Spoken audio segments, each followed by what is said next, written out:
The first three poems that I'll read, I read simply because persons whose opinions I like admire them.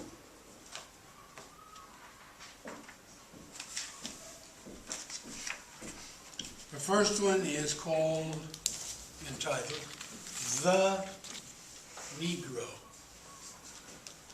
It is supposed to comment on the difference between the Negro and a Negro. Never saw him, never can, hypothetical haunting man, eyes a saucer, yes sir, boss sir, dice a clicking, razor flicking, the ness froze him in a dance, a ness never had a chance. The next one, the Treehouse. I choose this one because a man whose name you probably know liked it, Langston Hughes. Title is The Treehouse. To every man his treehouse, a green splice in the humping years, Spartan with narrow cot and prickly door.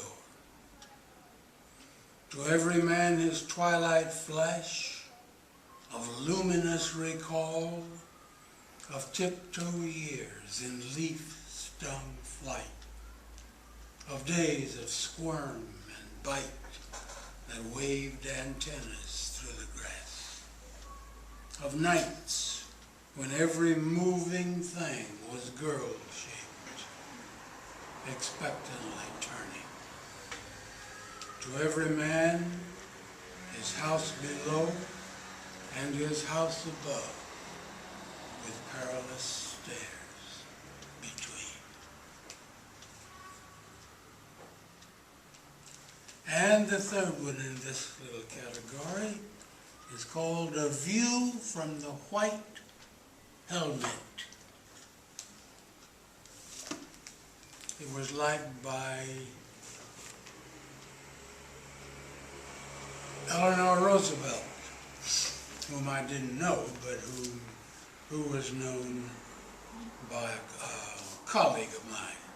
And now I realize it's a book I'm going to read that from. Sammy, do you have?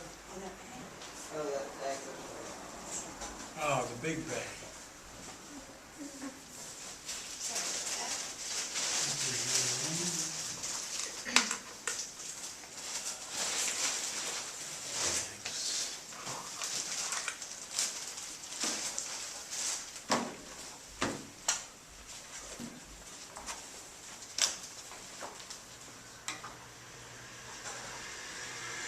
Eleanor Roosevelt, the wife of President Roosevelt, seems to have been a character.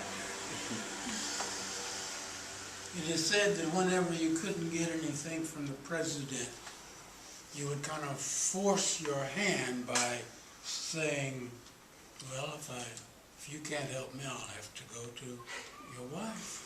And then he'd get what he wanted.